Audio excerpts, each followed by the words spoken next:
En el comienzo de este 26 de septiembre del 2024, espectacular día, parece ser que viene un mediodía fenomenal, hay un montón de temas típicamente argentinos, quiero decir, hay un poco de despelote como siempre, para variar, y hay novedades que tienen que ver también con el mercado de trabajo, y por la tarde, sí, es el dato, se va a conocer el dato de pobreza en la Argentina, que lamentablemente va a dar muy alto, eso es así, el gobierno lo espera, sabe que va a ser duro y horrible, veremos las argumentaciones y los debates que dispara. Pero para eso hay que esperar, eso va a ser a las 4 de la tarde. A las 4 de la tarde es lo que se dice, bueno, va a estar el título de los diarios de mañana. Esto es un anacronismo, ¿no?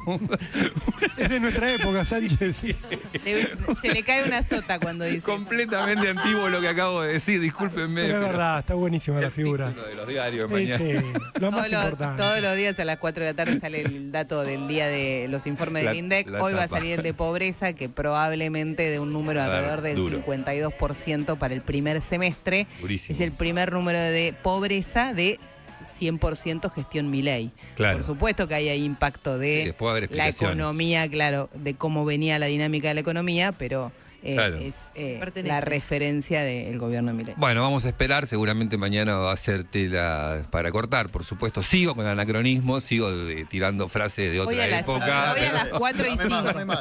Hoy a las 4 y 5 va a dar tela para cortar. Perfecto, muy bien. Bueno, muchas cosas más para decir. Ahí está el presidente Javier Milei tuiteando, dice que los Cuca prendieron fuego Córdoba. Después en Córdoba lo desmienten, es otro de los temas del día. También creo que Tartu va a Milei hoy a lo de Susana, ¿no? No, al revés. ¿Vos sabés que ¿cómo es? va a la Casa Rosada, Susana? Ah, ¿va Susana? Datazo, datazo. Ok. La puso a Susana en el mismo lugar que Johnny Viale o Trebuch. Vengan acá, le dijo. Bien. Tremendo. Bueno, importante. Sí, claro. No es lo mismo, ¿no? Porque históricamente era ir al living de Susana. Claro, pero los disciplinó Milei a Susana. Seguramente se quiso cuidar de esa cosa como más frívola y ostentosa y demás, ¿no? Milei ha elegido ese escenario como por una cuestión de imagen. Yo creo que se debe sentir más cómodo. Y insisto, me parece que los puso a todos en el mismo lugar. O sea, el que quiera hablar conmigo, viene a marcarse. Pasen por acá. Sos Johnny, sos Trebuch, sos Susana, me da lo mismo. Entonces, no hay yuyito. Epa. No hay yuyito. ¿No hay yuyito? Oh. Bah. No. Después lo desarrollamos un poquito más. Hay un tema que es el tema de la mañana, si se quiere, que tiene que ver con que el gobierno reglamentó la reforma laboral. Esto abre un montón de escenarios, porque hay respuestas para los interrogantes que puedan surgir y que tienen que ver con todos nosotros, con todos ustedes, que somos, bueno, sobre todo con el mercado formal, ¿no?, de trabajo, porque cambia de alguna manera el régimen de indemnizaciones y también aparece algo que es contundente y que el empresariado celebra y muchos celebramos, que es que los bloqueos son causal de despido. O sea que es una medida que toma el gobierno que entiendo que también es aceptada por los sindicatos. A ver si vamos un poco a desmenuzar qué significa esto. Dale. A ver, la reforma laboral estaba votada, la ley base, faltaba la reglamentación, hubo mucha rosca y mucha negociación ahí, ¿sí, no?, en la reglamentación. Habíamos contado acá un puente de negociación entre la CGT y en ese momento Jessica dijo el más peronista del gobierno, que es Santiago Caputo. En esa negociación entre Santiago Caputo y la CGT había una intención de morigerar o alivianar en la reglamentación esta reforma laboral, y te diría que salió mitad y mitad. Sturzenegger va a tener que digerir un sapo, que es que la ley o la reglamentación de los bloqueos no apareció. Finalmente, claro, la reglamentación que permitiría despedir a un empleado que bloquea una empresa no salió. Salió la reglamentación del resto de la reforma laboral y eso quedó pendiente. Era un pedido de la CGT que tenga determinadas condiciones de los empresarios que tengan otra, y lo que explicó ayer Federico Sturzenegger es que, bueno, se busca, eso todavía está por resolver, y el Ministerio de Trabajo es que eso todavía está por resolver. Para pasar a la práctica, ¿qué es lo que se reglamentó? El fondo de cese. ¿Qué quiere decir eso? Que cada sindicato y cada empresa de manera voluntaria pueden acordar un nuevo mecanismo de indemnización por despido, que copia o replica el modelo de la UOCRA, donde las empresas van aportando a un fondo y el día que una persona es despedida, cobra directamente su indemnización de ese fondo. Ojo que no cambia las condiciones de indemnización de la ley de contratos de trabajo. Claro. No es que vas a cobrar menos o más por ese fondo de cese. Es una manera de cómo se constituye la plata para alimentar el pago de las indemnizaciones el día que ocurran. Tiene 3 formatos distintos, a través de un seguro, a través de un fondo directo y demás, pero lo que tiene que quedar en claro es que si una empresa se opone o un trabajador se opone, sigue con el formato anterior. No se le puede imponer a nadie, pero rige ese fondo de cese. Por ejemplo, el Sindicato de Comercio está bastante avanzado para implementar ese sistema. Hay bastante consenso entre sindicato y cámaras empresarias de comercio para eso. La contratación de colaboradores queda reglamentada y ahí perdió la CGT. Lo que pedía la CGT al gobierno es que tenga limitación de sectores o de montos de facturación. No salió así. La reglamentación lo que dice es que un monotributista puede tener hasta 3 monotributistas trabajando como colaboradores, no tienen relación de empleado y eso le da una flexibilidad para que estén en el sistema formal. Está pensado para que un kiosquero tenga 2 empleados que atienden su kiosco. Un diseñador gráfico que necesita 2 diseñadores más para su proyecto. Exactamente. Sí.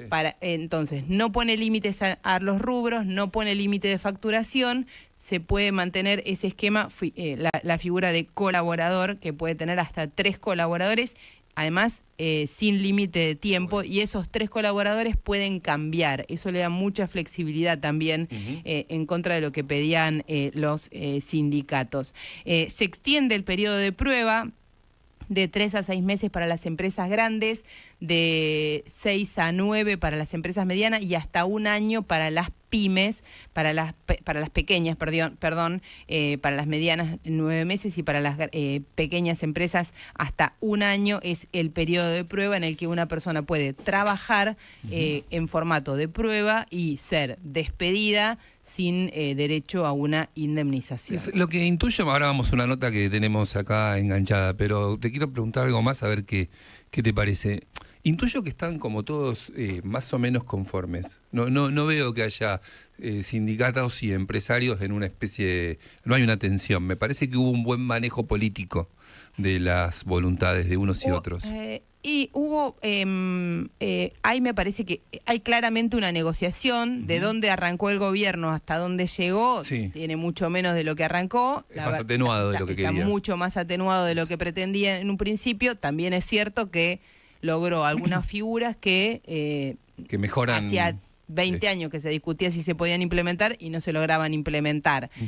Para el mundo empresario el tema bloqueos era muy importante y muy relevante y eso no salió, no se reglamentó exactamente, pero también es cierto que hay muchas condiciones de flexibilización que la CGT bloqueaba y finalmente salieron. Así que hay ahí un poco de reparto del conflicto entre todas las áreas para que ganó el pragmatismo, si querés. Ganó el pragmatismo y avance algo de todas esas Recordemos que reformas. esta semana se supo y se confirmó, el gobierno bloqueó un proyecto de ley que entre sus principales puntos tenía el tema de las elecciones indefinidas, de limitar las elecciones indefinidas en los sindicatos. Y sobre todo el aporte el aporte obligatorio a los sindicatos. Alguien hizo política bien, alguien hizo política bien y Santiago está claro, Caputo, Santiago Caputo. lo contamos acá. Es Santiago Caputo, claramente. Héctor Daer y Santiago Caputo muy bien. Llevaron esta negociación hasta acá. Tenía ganas de que quede claro eso para que se vea que detrás de la información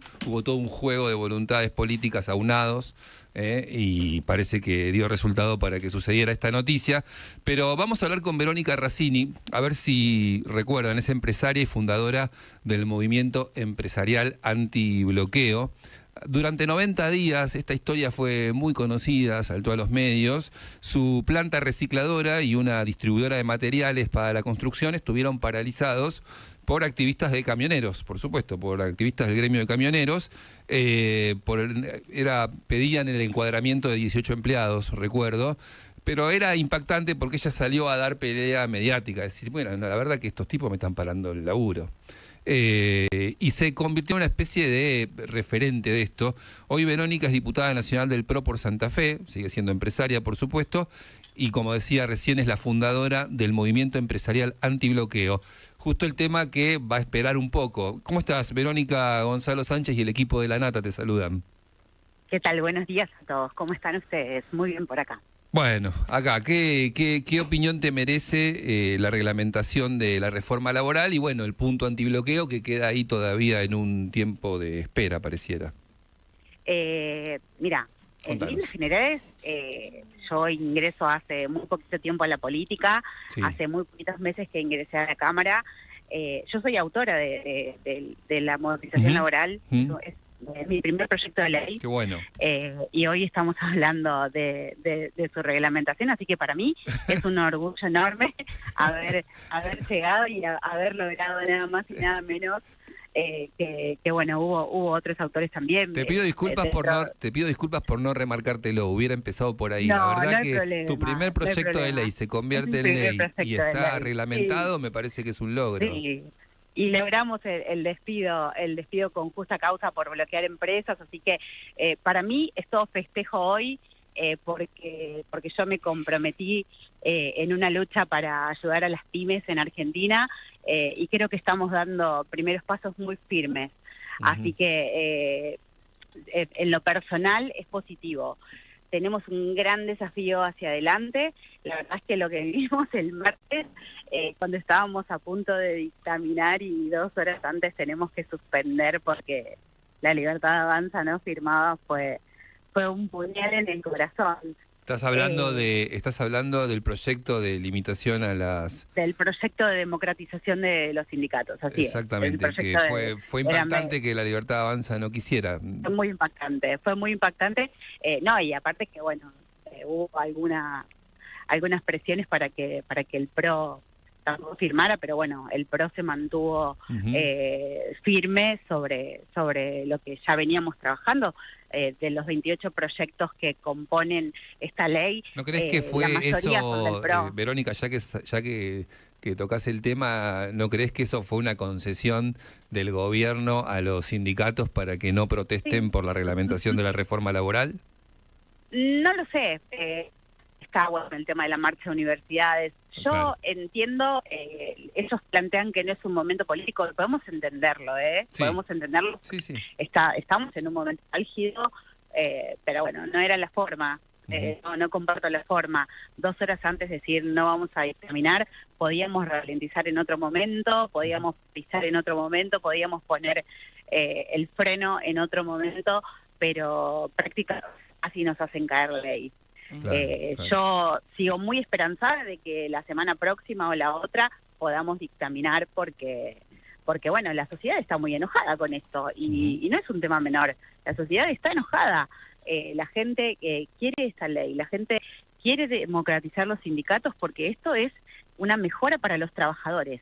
Nada más y nada menos que para los trabajadores, ¿sí? Esto es más libertad para los trabajadores a la hora de decidir si quieren o no aportar, que puedan elegir sus obras sociales, que puedan elegir democráticamente a sus representantes. Hace 40 años que no lo pueden hacer.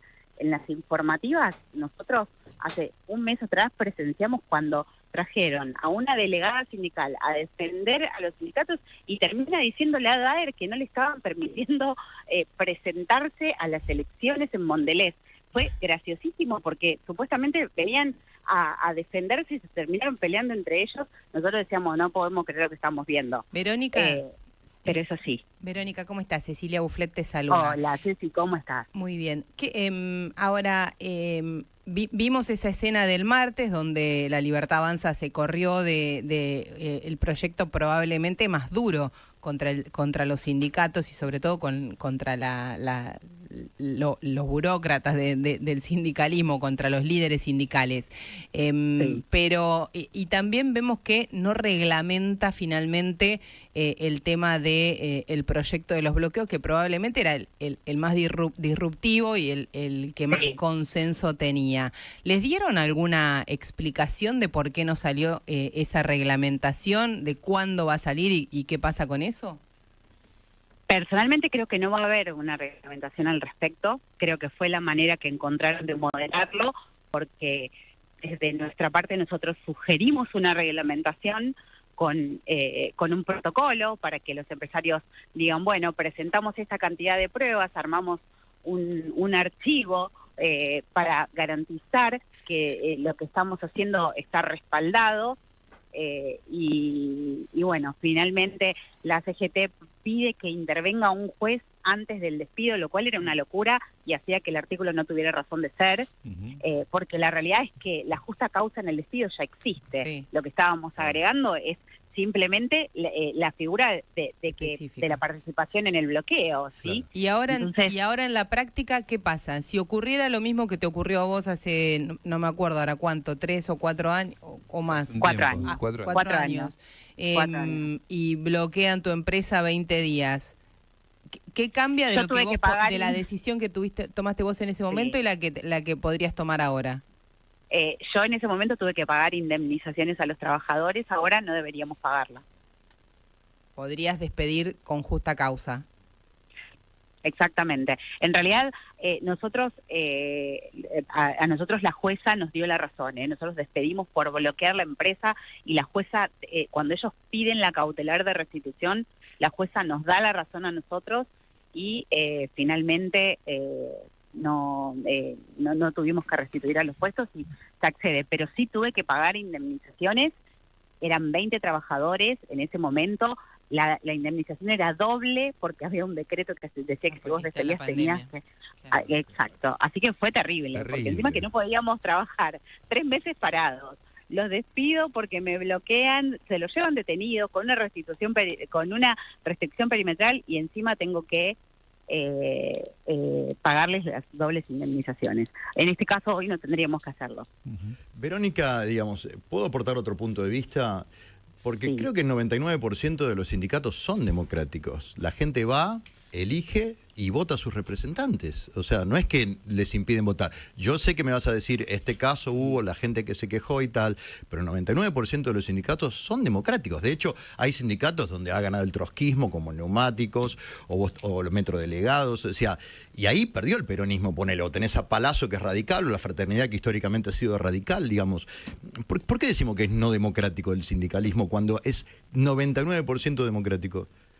Porque muchas veces en esas elecciones hay una sola lista y vos ves que por años y años y años se perpetúan y en realidad pasa lo que vimos sin esperar. Nosotros la verdad es que no esperábamos en ese momento ver que una delegada de Mondelez venga a plantearle a Daer que no le estaban permitiendo. Está bien, son casos presentarse en la puntuales. lista. O sea, bueno, nada, está bien, no nos vamos a poner de acuerdo. Igualmente Probablemente ya te hay un digo, rol ahí de la reelección indefinida, que es algo cuestionado en todos los espacios políticos. Eso está bien, cortar la reelección indefinida está bien eso. Ese es el planteo de la democracia. Pero a veces hay más, pero muchas veces hay más de una lista, Verónica, no sé. No, diversidad ideológica, sin duda. Hay un que montón. Sí, sí, diversidad Hay un ideológica. montón, digamos. Lo que hay es algunos gremios que tienen una tendencia a que sus mandos se perpetúen en Todos. el poder. Todos, Casi Gonzalo. todos, sí, sí. No, Casi sé Yo, dónde ven a lo democracia que en voy los es- sindicatos, La chicos. democratización que se está planteando en el proyecto de ley no es... No, es eso, lo que dice Ceci. Limitar lo que- la reelección La reelección indefinida, indefinida, que es una exacto. práctica de la buena política en todos los espacios. Entonces El hablemos mundo. con propiedad, eso Exacto. no es democratizar, es Se le limitar llama la así. reelección. Se lo- Bueno, El mundo. no, por Dios, ¿quién le puso el nombre? Diga, Verónica, diga.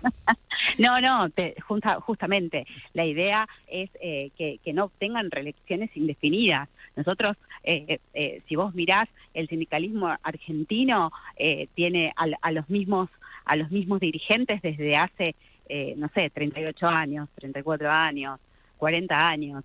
Y cuando vos hablás con los trabajadores muchas veces no están conformes ¿sí? Con la situación que viven, sobre todo con las obras sociales, ¿sí? Porque en líneas generales, y esto te lo cuento de primera mano, los servicios que reciben por las obras sociales son pésimos, Claro. y las obras sociales están quebradas, y hay aportes extraordinarios que tienen que hacer los empresarios, y aparte está el aporte que hace el trabajador. Entonces vos decís, y aparte te piden un extra del extra, porque también tenés que hacer aportes extra. Entonces vos decís, ¿a dónde va todo ese dinero? Si las obras sociales están todas quebradas y los trabajadores quieren irse a una obra social privada, entonces vos decís, ¿por qué no dejamos que el trabajador elija hacer con su dinero lo que se le plazca?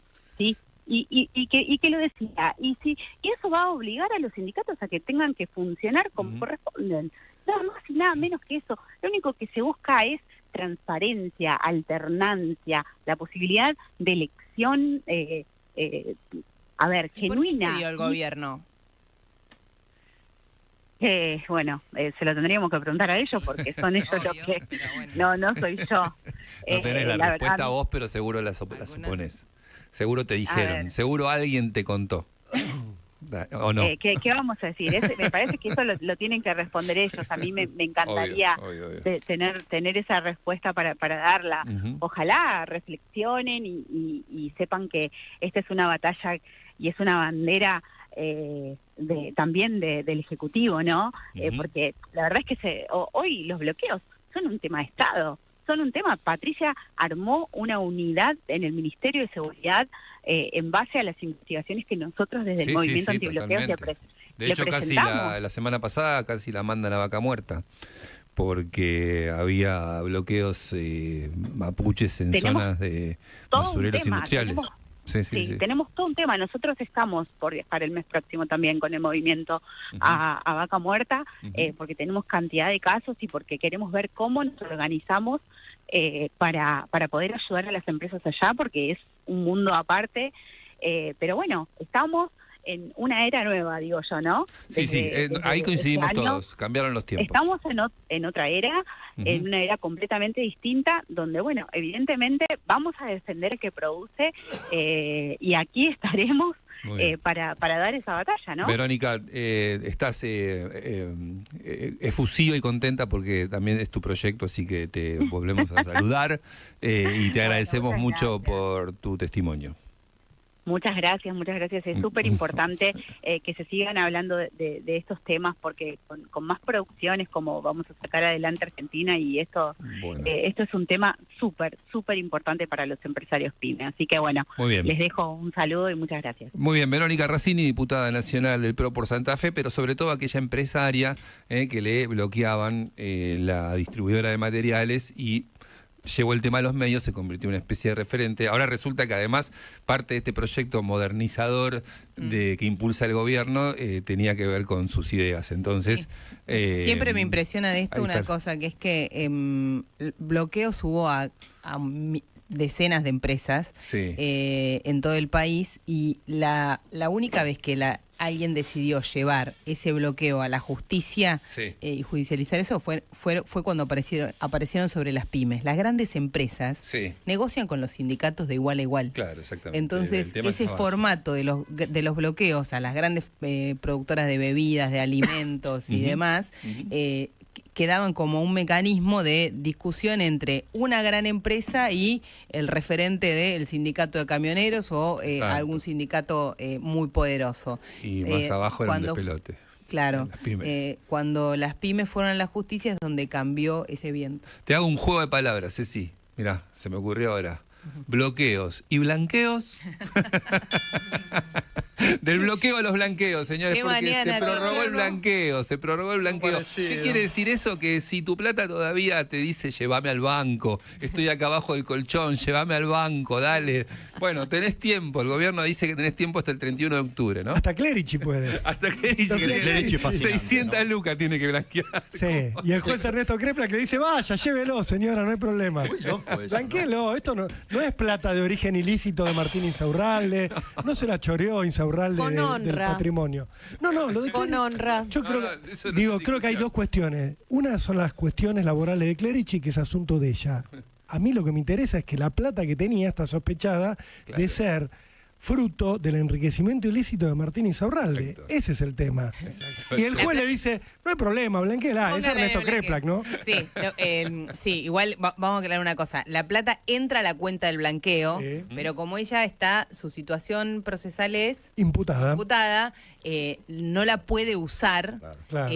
hasta que la AFIP determine que ese Es plata dinero bien habida. no viene Claro, de Sí, sí. trata de personas o Es de... un papelón del juez, es igual. O Sí, sea, sí, es no. anticipar, Es muy es un polémico. anticipo de Kreplak que decir, acá no va a pasar nada, Darle un muchacho. beneficio Andá que- blanqueando que Dale, en algún momento la vas a tener. De hecho, podría blanquear 6 palos verdes más, así, ponele. Seguramente. Claro. Sí. Lo que pasa es que no están sospechados de tener vínculo con la causa contra Martín Insaurralde, que no avanza. No avanza. Nos olvidamos todo, el yate, bandido, Martín el sigue champán mal. con la nuestra. Manejamos Loma Increíble. todavía. Y no obviamente. tiene nada que blanquear, porque ¿viste? Como Y no, si él no tiene nada, no pobre, tiene sí, nada, pobre. Bueno, el blanqueo. Bueno, blanqueo. Del bloqueo al blanqueo. Lo que pasó ayer lo había anticipado bastante, ya todo el mundo preveía que iba a suceder, Sí. porque contadores y bancos estaban diciendo, no, estamos todos muy tapados de este proceso, nos va a quedar gente afuera, extiendan el plazo, pero fue bastante generoso el Ministerio de Economía con la ampliación de ese plazo, le dio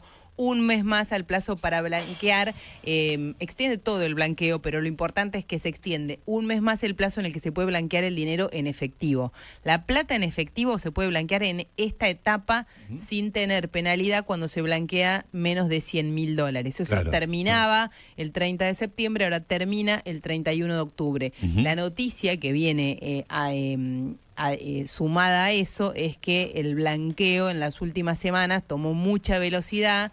Si vas mirando, los que van mirando el tema de los depósitos en el sistema financiero, que con 3 días de atraso vos podés ver en el Banco Central todos los días la cantidad de depósitos que hay en el sistema financiero, los depósitos en dólares en los bancos ya están, sumaron más de 8.000 millones de dólares en el último periodo, así que se supone que buena parte de eso son fondos del blanqueo.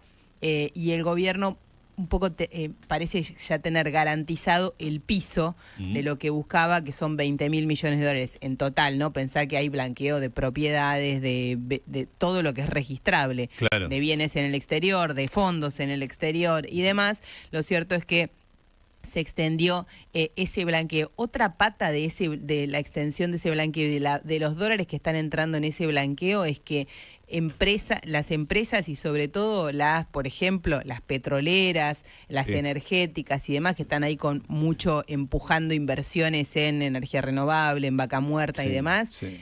están saliendo todas las semanas o casi o 2 o 3 veces por semana, ves colocaciones de deuda de empresas que salen a tomar plata, a tomar crédito para hacer sus inversiones al mercado local en dólares y consiguen rápidamente mucha oferta de dólares, porque Porque hay esos dólares plata del que está blanqueo, si vos los invertís en algo que está vinculado a la actividad productiva, tampoco tienen penalidad y tampoco tienen, tienen multa. Entonces está migrando ahí buena parte de ese dinero a el financiamiento de proyectos de inversión en una Argentina a la que colocar deuda en el exterior y eso todavía le cuesta mucho trabajo. Así que hay un mes más para el blanqueo en efectivo sin penalidad hasta el 31 de octubre. Se extiende todo el blanqueo que terminaba en marzo hasta fines de abril del 2025. Vamos a pimponear un tema más de los tuyos, Ceci, que tiene que ver con aerolíneas argentinas. Ayer en el Congreso, ustedes saben, comenzó a discutirse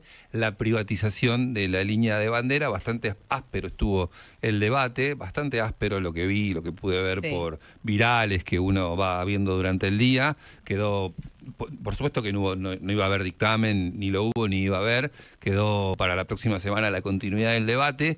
Y en paralelo está el conflicto gremial. Entiendo que el 16 de octubre es una fecha clave, porque hay una asamblea de socios de aerolíneas argentinas donde se va a pedir la destitución de Viró, y además eso dejaría fuera al gerente operativo para que la compañía vuele. Son dos cosas en paralelo. Contalo bien con detalle, Sí. pues es importante para la Dos gente que cosas tiene en paralelo. Y vuelos yo abiertos. vengo insistiendo con que el 16 de octubre es el día D para aerolíneas argentinas. Y esta tensión en la que no estamos viendo otro tipo de medidas de fuerza es porque está puesta esa fecha como referencia y este espacio para negociar, claramente. Claro, tenemos del Claramente. 26 al 16 un tiempo de... A ver, ¿qué es lo que pasa el 16 de octubre?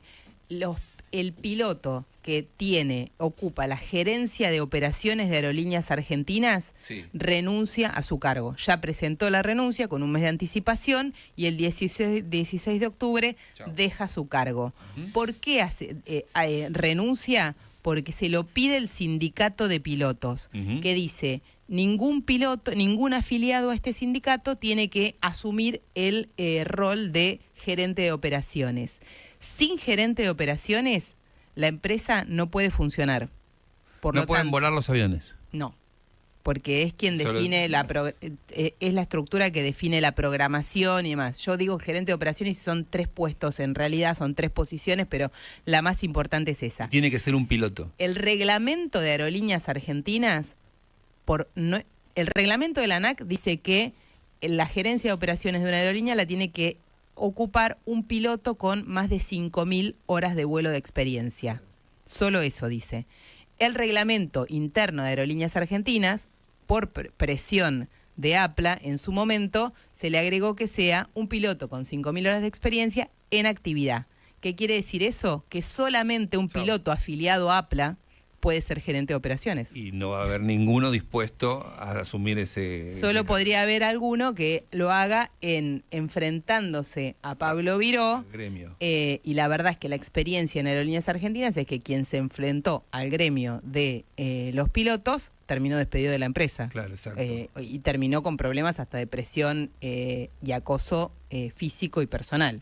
O sea, el sindicato de pilotos ha tenido en su momento y con la gestión de Pérez Tamayo, en la que Viró era el segundo, actitudes muy violentas con los pilotos. Dentro Muy de su violentas. contexto democrático, de sindicato democrático. Volviendo a la democracia. Entonces, bajo esa presión está, ¿qué es lo que puede hacer Aerolíneas Argentinas?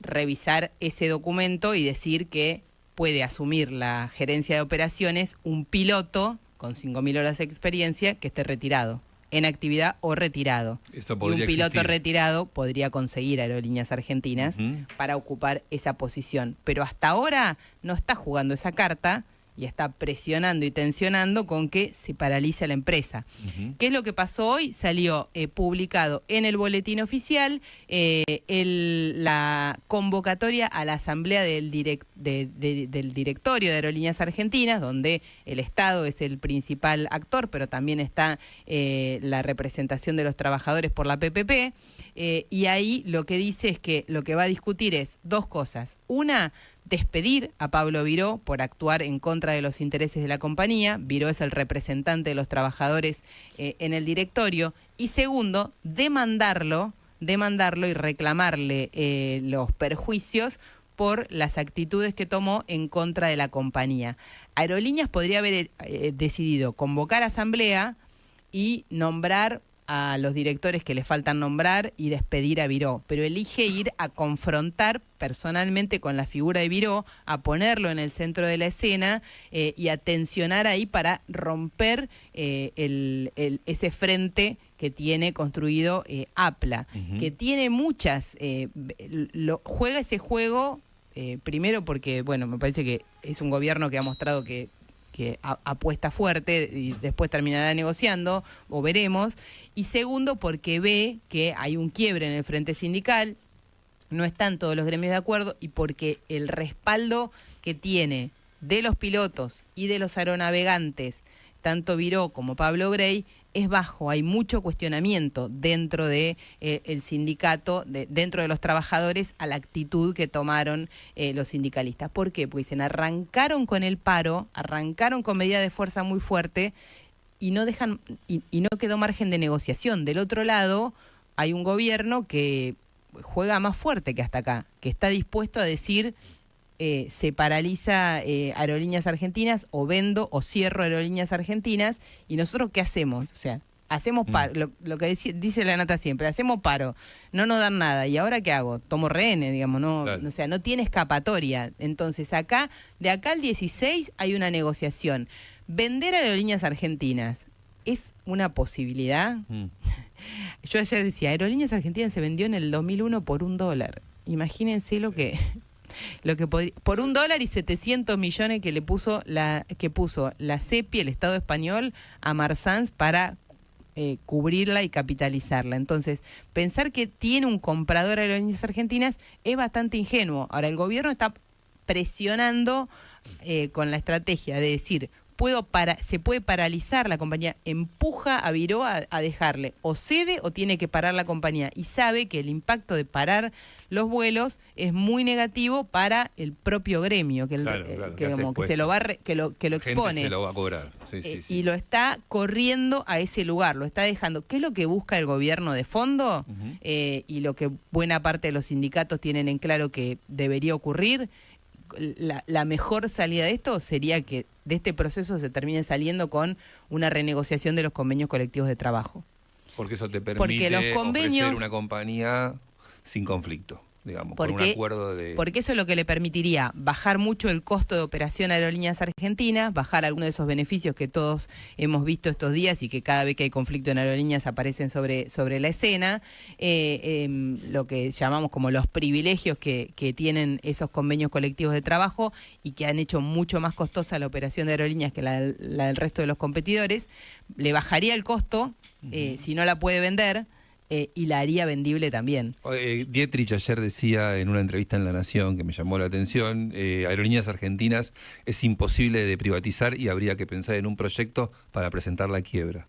Me parecía que hay un camino intermedio que se está discutiendo, que es el procedimiento preventivo de crisis. El procedimiento preventivo de crisis lo hemos visto con algunas empresas grandes que le permite sentarse a todos en el Ministerio de Trabajo, sindicato, trabajadores y empresa, en el Ministerio de Trabajo, renegociar condiciones y modificar, por ejemplo, los convenios colectivos de trabajo y salir con un formato nuevo. Un gran supermercado lo hizo hace un par de años, despidió una cantidad grande de trabajadores, cambió condiciones de trabajo y finalmente en el proceso, digamos, se salvó la compañía, ¿no?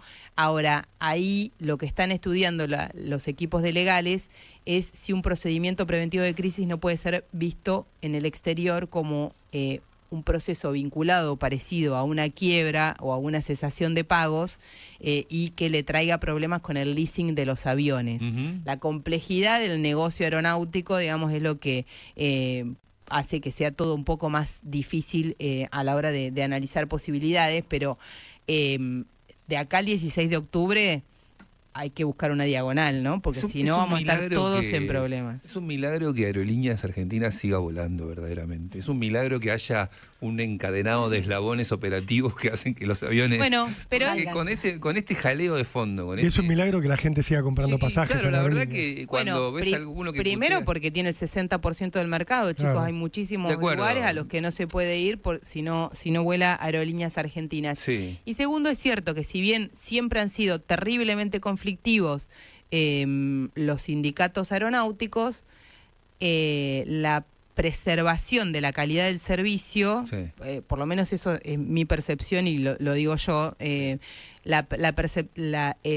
cuidado de la calidad del servicio de la mayoría de los sindicatos y de los trabajadores de aerolíneas ha estado siempre presente. No se negocia, decís eso, como que hay algo de preservación. De preservación de la operación, que ha sido siempre muy cuidadoso, y me parece que eso la gente, como el consumidor, lo valora. Y eso tiene también que ver con que la enorme mayoría de la gente que nos escribe todos los días diciéndonos, no estoy de acuerdo con el paro, pero hay que cuidar aerolíneas, tiene esa camiseta pintada, ¿no? Ama ese oficio y esa actividad que es distinta, como tiene siempre algo medio mágico y distinto a la de cualquier laburo de todos los días. Insisto con que despeguen estos aviones con este quilombo de fondo, me parece tan milagroso como que un avión vuele. O sea, un avión que vuela me parece un milagro, pero un avión de aerolíneas que vuela me parece un doble milagro. Dale. Bueno, atención con esto, vamos a entrar en un tema educativo crucial. Me parece que siempre los temas educativos en La Nata Sin Filtro tienen su espacio. Encima está Flavia Pitela, me encanta cuando las noticias educativas coinciden con Flavia Pitela en el estudio porque nos da el doble fondo que necesitamos para leer las cosas. Y tiene que ver con el colegio secundario. Eterna búsqueda de que la educación sea eficiente en la Argentina. Esta mañana el jefe de gobierno porteño, Jorge Macri, junto a la ministra de Educación, Mercedes Miguel, anunciaron una nueva secundaria que empezará a probarse en 30 escuelas porteñas. Centrada en el estudiante. Bueno, centrada en el estudiante, digo, ¿dónde va a estar? ¿Cuándo si no? ¿Dónde si no? ¿No es cierto? No fue así. Sin repetir el año, a ver, atención con esto, sin repetir el año, con materias previas que se recuperan durante la cursada, no te llevas más previas, sino que las recuperás durante el ciclo lectivo, entiendo, con proyectos de investigación y con aprendizaje por niveles. Bueno, hay una nueva escuela porteña que nos preguntamos cómo será, y está en línea la ministra de Educación, Mercedes Miguel. Mercedes, ¿cómo va? Mucho gusto. Gonzalo Sánchez y el equipo de La Nata. ¿Qué tal? Mucho gusto. Buen día para todos y un saludo para la audiencia. Muchas gracias por llamar. Bueno, no, gracias por atendernos. Mercedes, a ver, hay varios puntos para conversar, pero una nueva secundaria es una esperanza de que la educación puede ser más eficiente. ¿Cuáles son los puntos centrales de la reforma que presentaron hoy? Bueno, nosotros estamos enfrentando esta secundaria que amerita un cambio urgente, básicamente en 4 dimensiones, que es lo que la hace más compleja, sí, pero a la vez más necesaria.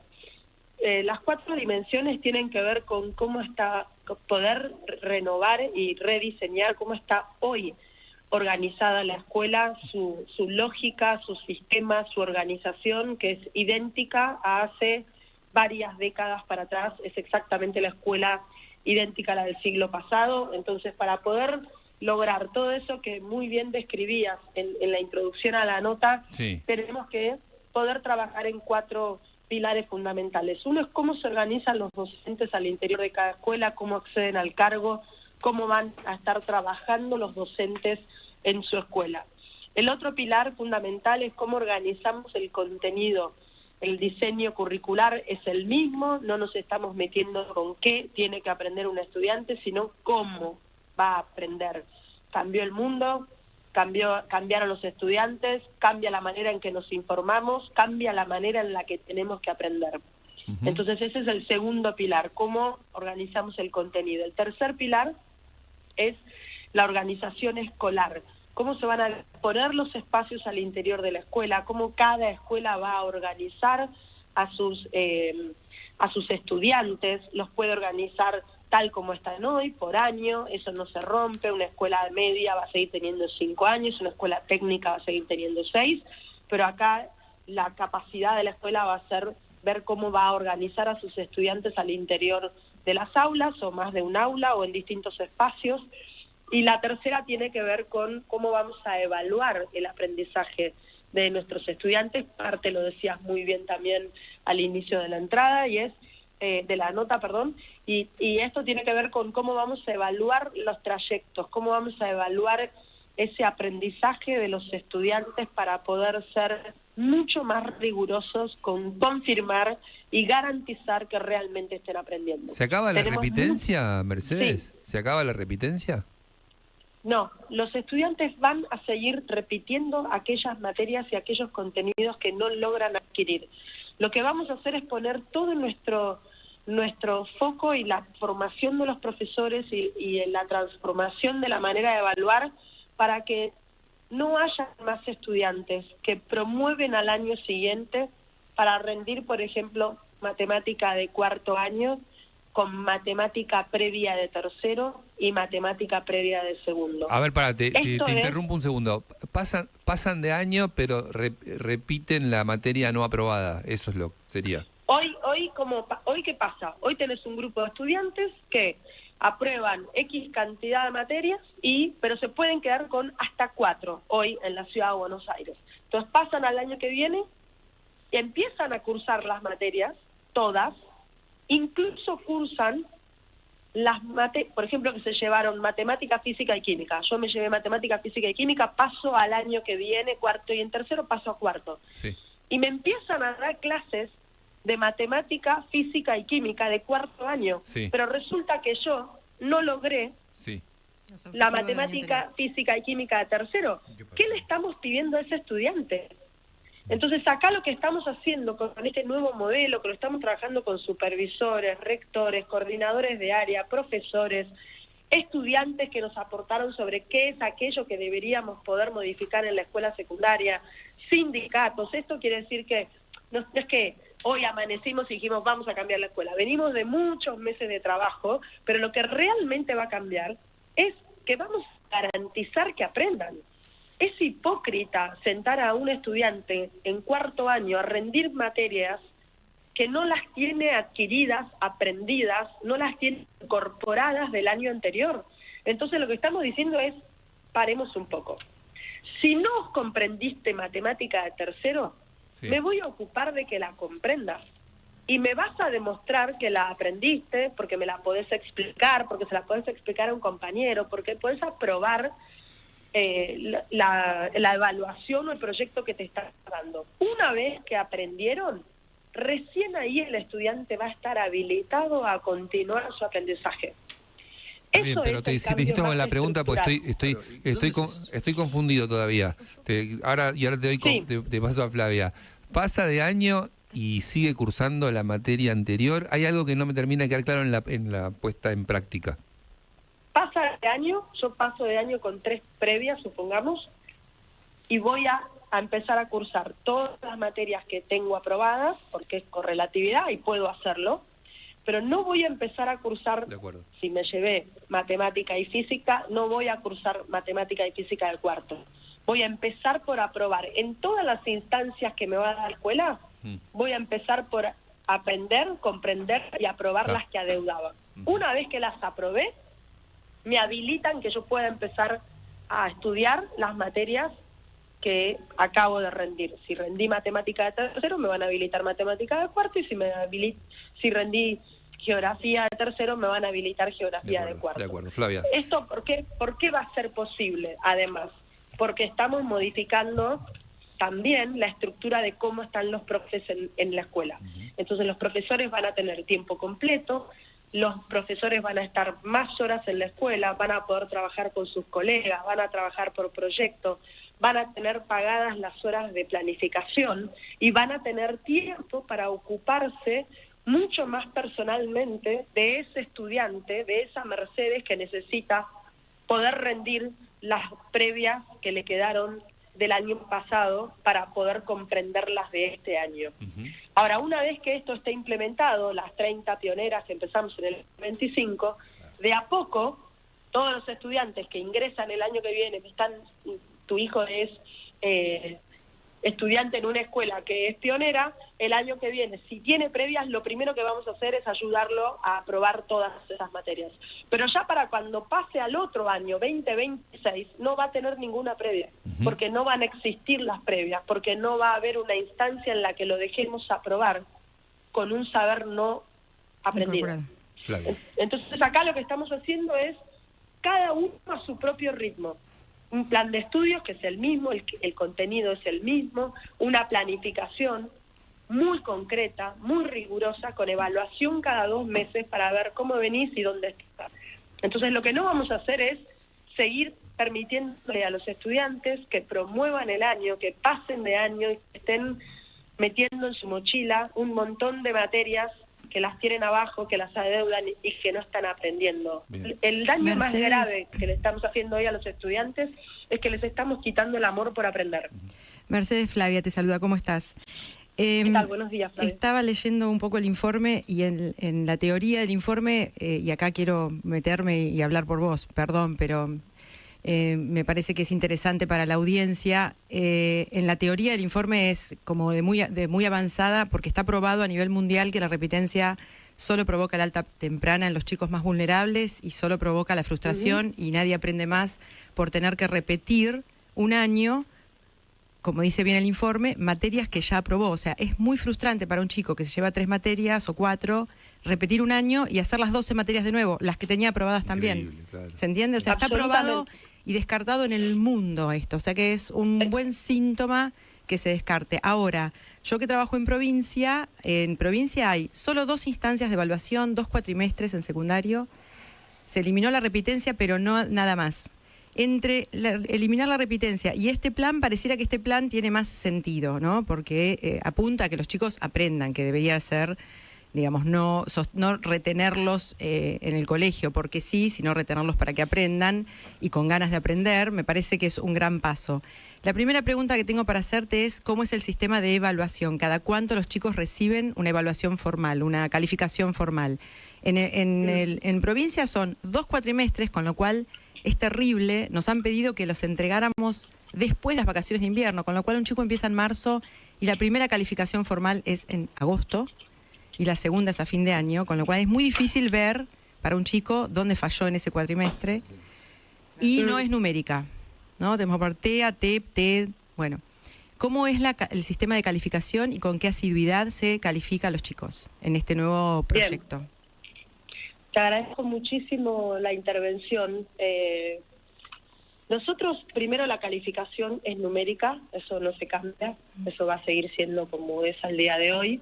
Y algo muy fundamental es que es la parte más compleja, pero a la vez la más potente de esta transformación, de esta nueva secundaria, es que los profesores de las 30 escuelas pioneras ya ahora en octubre empiezan un trayecto formativo, una capacitación para poder cambiar en ellos la práctica de cómo enseñan. ¿Por qué? Empiezo por los profes. Porque hoy la clase es expositiva, en un 90% hay mucha evidencia, mucha investigación. La mayoría de las clases de la secundaria hoy, sobre todo de las bachilleres, porque la técnica y la artística tienen otra dinámica, donde los chicos pasan por el cuerpo su aprendizaje. Tienen mucho más asociado el poner en práctica el aprendizaje que un chico de una bachiller, que sigue siendo una escuela totalmente enciclopedista, donde un profesor se para 45 minutos y habla 45 minutos. Entonces, ¿por qué vamos a cambiar la práctica docente? Porque tenemos que empezar por ahí. ¿Para qué? Para que ese profe pueda planificar con otros profesores de otras materias, planificar un proyecto de aprendizaje. Esto que es parte de la resolución que firmé ayer, cada escuela tiene que hacer su plan institucional de aprendizaje de innovación. ¿Qué significa esto? Que toda la escuela, todos los profes, en todas las materias, tienen que planificar un plan de aprendizaje, probablemente, seguramente va a ser bimestral, pero puede ser mensual también. Sí o sí, cada 2 meses va a haber una evaluación, empezando por una evaluación diagnóstica al inicio de la clase. Para Febrero, por dónde hola va. chicos, bienvenidos. Claro, ¿cómo están? Queremos saber en qué nivel, punto de partida están. El punto de partida es, y así se denomina en el plan estratégico, el punto de partida es cada uno parte de un lugar diferente. Aparte, en primer año tenés chicos que vienen de distintas escuelas primarias, entonces un profe tiene que saber dónde están parados. Se le entrega al estudiante y se publica en una plataforma para la escuela el plan de aprendizaje de los próximos 2 meses. Entonces, nosotros vamos a empezar cada cual desde su punto de partida a hacer ese plan. Puede ser que un estudiante vaya súper rápido y lo cumpla exactamente en 1 mes, puede ser que otro chico vaya en 2 meses y puede ser que otra persona necesite un poquito más de 2 meses para entregar su plan de aprendizaje. Cuando entrega el plan de aprendizaje, el profesor lo va a medir, lo va a calificar y le va a decir, si aprobaste, estás habilitado a empezar el plan de aprendizaje que sigue. Si no aprobaste, vas a permanecer en este nivel de aprendizaje hasta que logres comprender y explicar. Mercedes, un chico que no puede... Te interrumpo porque creo que quedó claro y me interesa mucho pasar algo que creo que define la posibilidad real de que esto se lleve adelante, que es la docencia full time. Ustedes hablan de evitar los docentes taxi. Para que eso pase, un docente tiene que tener una escuela a cargo. Qué bueno. Exacto. O sea, no puede Exacto, mínimamente. tener, o sea, no puede tener evaluado que hay 80 chicos a los que le tienen que hacer este seguimiento personalizado, ¿verdad? ¿Cómo manejan eso y cómo se conecta eso con la formación docente y con el salario? Buen punto, ¿eh? No, el salario no tiene ningún impacto. Acá nosotros estamos haciendo todo lo que estamos haciendo en términos de la dimensión de cómo vamos a organizar a los docentes al interior de la escuela es según el Estatuto Laboral Docente que rige hoy y según nuestra ley de profesor por cargo que está en la Ciudad de Buenos Aires. Claro, entonces en ese sentido, Nosotros por ejemplo, un profesor que tiene 8 horas en una escuela y 8 horas en otra, en estas escuelas piloto, lo que ustedes hacen es absorber las 8 horas que está en otra escuela para que se quede en una sola escuela, por ejemplo. Exactamente. Hoy nosotros tenemos analizado que en la Ciudad de Buenos Aires hay un promedio de entre 150 y 160 profesores por escuela secundaria, y que ese profe a su vez tiene por lo menos 3 escuelas más. Claro. Eso es Depende de inviable la para materia, un plan porque tan- matemática, claro, Para cualquier matemática plan. tiene una carga horaria altísima, pero filosofía y otras asignaturas tienen menos carga horaria. Entonces, ¿a qué estamos apuntando con la dimensión? Por eso es muy importante tener en cuenta que Secundaria Aprende trabaja sobre 4 pilares fundamentales, sin ninguna duda. Entendimos que si no nos metíamos con la organización del docente en el aula, todo lo demás termina siendo maquillaje. Exacto. Mercedes, Entonces, esto lo conversamos con los sindicatos, lo conversamos con los supervisores, con los rectores. ¿Y qué le vamos a pedir a los profes? Que tomen la mayor cantidad de horas posibles En una sola escuela. en una sola misma escuela. claro. Entonces nos va a quedar como una escuela primaria la secundaria. Perfecto. Hacia ahí apuntamos. Mercedes, la última pregunta es un tema tangencial. ¿Qué opinás del veto a la reforma de presupuesto universitario que prepara el gobierno? ¿Cómo? Perdón, se cortó. ¿Qué opinás del veto a la reforma del presupuesto universitario que prepara el presidente? Es un tema, tengo una gran relación con el secretario de Educación de la Nación, es un tema que es absoluta y totalmente de discusión nacional, y me imagino que la marcha de la semana que viene va a ser muy importante. Tuvimos Consejo Federal la semana pasada o esta semana, y fue un tema que salió porque está la representación de las universidades en el Consejo Federal, pero es un tema que lo dejo totalmente en manos de la Secretaría de Educación de la Nación. Muy bien, muchas gracias, Mercedes. Gracias a ustedes, muchas gracias por el llamado. Ahí está, Mercedes Miguel, ministra de Educación. Estaba muy bueno el punto ese que hiciste, Fla, en la entrevista sobre el fin del docente taxi, ¿no? Yo les digo, cuando uno lee estos proyectos, este proyecto en particular, Sí. lo estaba leyendo esta mañana, está muy bien porque apunta, uno va a cualquier colegio secundario de los países más civilizados y que más Sí. trabajan en educación y están yendo hacia este lugar. Claro. ¿Sí? Vos para ir hacia ese lugar, en la teoría, que es fantástico, es casi indiscutible, que no haya repitencia, pero que haya seguimiento, que vaya por niveles, que cada chico vaya a su ritmo, seguirlos, plantea también temas de situaciones emocionales, está yendo muy en línea con lo que se está dando post pandemia en casi todo el mundo. Bien.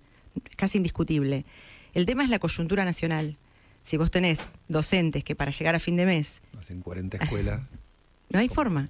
No hay forma de que se formen, porque mientras se tendrían que estar estudiando, están tomando más horas en otras escuelas. Eso es casi imposible pensar un plan innovador sin tener en cuenta la necesidad doble de formación docente mucho más estricta y de un salario que permita al docente pasar todas las horas que necesita con ese chico y no estar pensando que tiene que ir corriendo porque si no, no llega a fin de mes. Si nosotros no logramos eso, todo lo demás va a quedar en un deseo, ¿no? Un deseo de cambio hermoso, pero que es imposible. ¿Por qué? Porque vivimos en este país.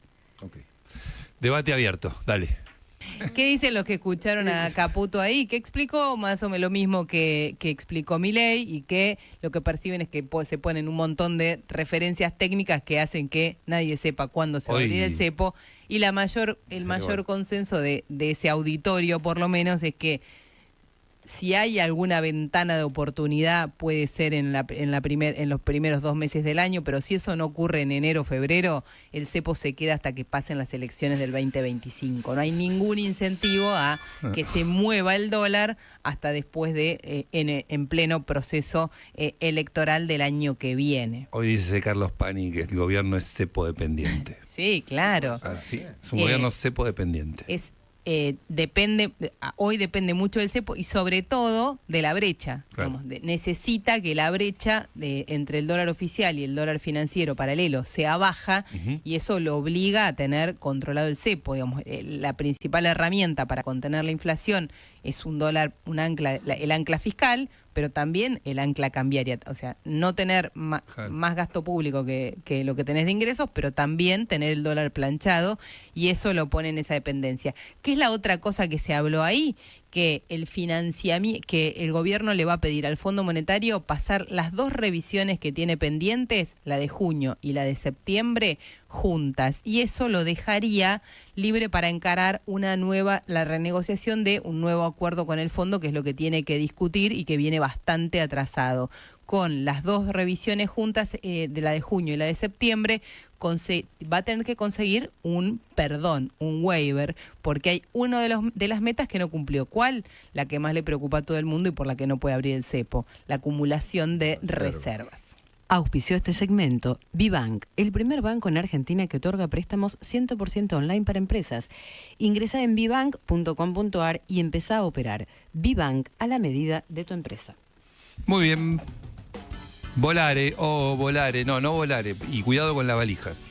Y cuidado porque gasta Barbano con una historia de 3 empleados complicados. Gonza, es un caso que se conoce en medio de todo el conflicto que está teniendo el gobierno con los gremios aeronáuticos. Lo menciono porque no me parece casual que se haya dado ahora a conocer el resultado de esta investigación, que terminó con 5 detenidos en total, 3 de ellos empleados en actividad hasta anoche de Intercargo y otros 2 ex empleados de Intercargo. O sea, todos tenían que ver con esta empresa que es la que maneja el servicio de rampas de los aviones. Es decir, la empresa que carga y descarga las valijas de los vuelos, una empresa estatal, por eso lo destaco. Ese es el contexto, el conflicto que hay entre los sindicatos y quienes manejan los destinos del Estado y los que pretenden que Aerolíneas se convierta en una línea privada. Siempre existieron los abrevalijas, esto no es una novedad, que siempre hubo robos de lo que hay adentro del equipaje que uno despacha en Ezeiza y también en Aeroparco, es lamentablemente una práctica demasiado habitual. Celebro que esto esté ocurriendo, quiero aclararlo. Lo que digo es, esto está exponiéndose en un momento de conflicto. ¿Qué es lo que nos cuentan ahora fuentes judiciales? Que hace 5 meses la Policía de Seguridad Aeroportuaria empezó a ver a un grupo de empleados, siempre los mismos, empleados de Intercargo, que demoraban extrañamente el momento de el bajado de las valijas del avión, el traslado en los famosos carritos que uno ve en el aeropuerto hacia la cinta donde se ponen los equipajes para que los pasajeros los levantemos, los recojamos. Estas demoras que advertían a través de las cámaras que hay en el aeropuerto, y atención porque estas cámaras tienen muchos puntos ciegos, y no es casual esto, hay lugares donde el tránsito de las valijas se pierde de vista, se pierde del control. Esto ha sido objeto de muchas disputas entre la Policía Aeroportuaria y, cuando no, los gremios de los aeronáuticos. Pero lo que ven es la demora.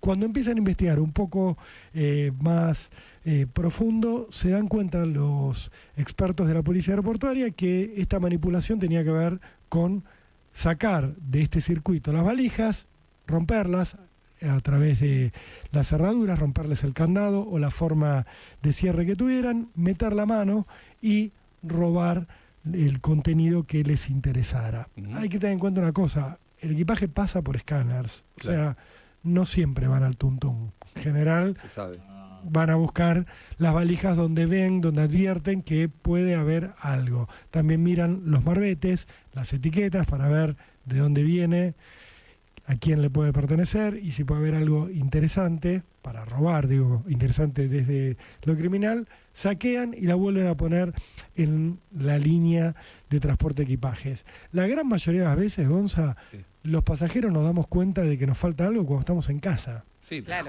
Y esto no es un dato menor. No, es una locura. Porque si vos podés darte cuenta en el momento y haces la denuncia en el momento, tenés chances de obtener una reparación o una restitución, más allá de que hay cosas que si te las roban no las podés reponer. Digo, sin ir más lejos. Te fuiste de viaje a Estados Unidos, te compraste un par de zapatillas soñadas, te las conseguiste, las metiste en la valija, llegan acá, por más que te las paguen las zapatillas, las perdiste, no podés volver a viajar a comprártela. No. Te digo el ejemplo típico, la remera del equipo de fútbol del partido que fuiste a ver, que es algo único, o que le traes de regalo a tu hijo y te lo afanan. Por más que te la paguen, no te pagan el pasaje para volver a ir a comprarla. Digo porque hace poco mi hermana tuvo un problema que le desapareció una valija, donde el drama era los recuerdos que había perdido, o sea, las cositas que vos ella se fue de viaje. turismo, se compró un recuerdito en un museo, una cosita, no aparece un regalo la valija. que traes para tus hijos, para tu padre, para traía vos mismo. regalos para su sobrino, para mis hijos. Claro. Y era una pérdida, o sea, me decían, no, me quiero morir que no le puedo dar a mi sobrino lo que les compré, que eran pavaditas. Yo decía, bueno, quédate tranquila, te lo van a pagar. Y por más que te paguen el equipaje, no es lo mismo. Con este robo pasa lo mismo. Aprovecho para decir, si te das cuenta que hay algo raro con la cerradura, no salgas del aeropuerto. Claro. Hacé la denuncia ahí, sin salir, sin pasar los controles, ahí mismo hacer la denuncia, que quede certificada, y después seguís con el trámite. Esta gente lo que hacía era meter la mano en las valijas, robar cosas. Cuando juntan la prueba, cuando juntan los videos, ¿qué se hace?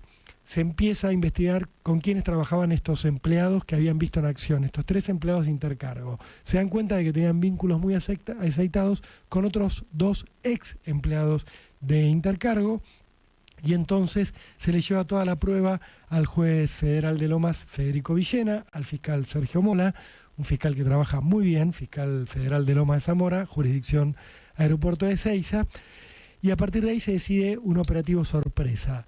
Los detienen a los empleados de Intercargo en el aeropuerto y acompañados por ellos van y les allanan los lockers de laburo, donde ellos guardan cosas. Ahí les encuentran prueba que se está analizando. Se encuentran dinero en efectivo y les encuentran algunos marbetes que no tienen explicación y candados. Los candados que sospechan los investigadores rompían y escondían en el locker.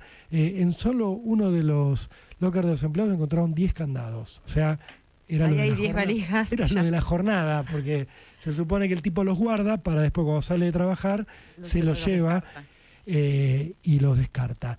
Lo que se roban, según entiende la PSA en esta investigación, lo esconden los empleados entre su ropa para sacarlo del aeropuerto porque hay controles sorpresivos. Bueno, en el locker les encuentran unas pruebas, después van y les allanan los domicilios a los 5 involucrados en esta causa, que quedan detenidos porque el fiscal toma una determinación que es no acusarlos solo por el hurto, que es un delito menor penalmente, sino que los acusa por asociación ilícita, por integrar una banda criminal. Eso ya tiene una pena más grave y por eso se los puede mantener detenidos. Cuando les allanan las casas, no les encuentran cosas así que vos digas, uy, qué fortuna lo que había, pero sí cuestiones que les va a costar explicar a los imputados. Por ejemplo, les encuentran dinero vietnamita, les encuentran dinero egipcio, moneda egipcia, o sea, billetes, más allá del valor que puedan tener. ¿De dónde lo sacaste? ¿De dónde sacaste? Si vos laburás acá y no volás. Les encontraron, como te decía, muchos marbetes. Les encuentran indumentaria de la selección de fútbol de Venezuela. Ojo con esto, porque son delegaciones que vinieron a la Argentina, les saquearon a ellos, en su momento se habló de esto, y encuentran, Gonza, algo que me pareció muy significativo, 2 pares de zapatillas de la delegación argentina paralímpica. La delegación que viajó a los Juegos Paralímpicos de París, que se hacen después de los Juegos Olímpicos, y les encuentran ropa, por eso saben que eran de la delegación olímpica. Un buzo, un suéter, una gorra y una mochila. Sí, claro, solo podés tenerlo si sos de la delegación paralímpica. Y muchos recordaron, y ahora la van a citar a declarar, a una deportista paralímpica, Milagros del Valle González, que en su momento denunció cuando volvió de los Juegos que llegó a su casa y se encontró con que le habían robado parte de lo que contenía su equipaje, entre otras cosas zapatillas de entrenamiento. Esa denuncia se hizo pública, quedó ahí. Bueno, ahora les encontraron a estos empleados ropa coincidente con la delegación paralímpica. Van a ver si hacen el match con esta joven deportista que había denunciado esto para ver si realmente es lo de ella y eventualmente poder restituírselo. Esto es lo que aparece. Ayer a la tarde los indagan a estos empleados. Solo uno acepta declarar. Cuando trata de dar una explicación, dice, le preguntan por el dinero egipcio y dice, no, me lo encontré tirado en el aeropuerto. La verdad, una excusa totalmente infantil. Gonza, por el momento van a ser detenidos y la novedad de ayer a la tarde es que después de las indagatorias Intercargo los echa a estos empleados, ya no tienen más trabajo, no pertenecen más a la empresa Intercargo, que sacó un comunicado diciendo repudiamos lo que hicieron, no es la práctica habitual de nuestros trabajadores, nosotros tenemos controles para que esto no ocurra. Bueno, en este caso se les había pasado por alto, ya no trabajan más estos 3 delincuentes, así hay que llamarlos, en Intercargo. Esperemos que realmente se acentúen los controles, y un poco el mensaje también que quiere dar la Policía de Seguridad Aeroportuaria es: los estamos mirando, los estamos controlando, se acabó la joda. Ojalá así sea, porque la verdad son muy dañinos, Gonza. Y pensábamos que eran prácticas abandonadas, bueno, vemos que siguen ocurriendo. Impactante, la misma PCA que contuvo a Grabois esta semana. Exactamente la misma, y que tiene un tira y afloje con el kirchnerismo. Exactamente, obviamente. que hay un tira y afloje con el kirchnerismo. Muy bien, ahora venimos, dale. Dramático ese sigue siendo el tema del fuego en Córdoba. Hay un tema político que se mete inesperadamente y que tiene que ver con, para mí, un acto irresponsable del presidente, que reproduce una fake news como si nada, y esto termina obligando al gobierno de Córdoba a tener que decir: mirá, no es así lo que está diciendo.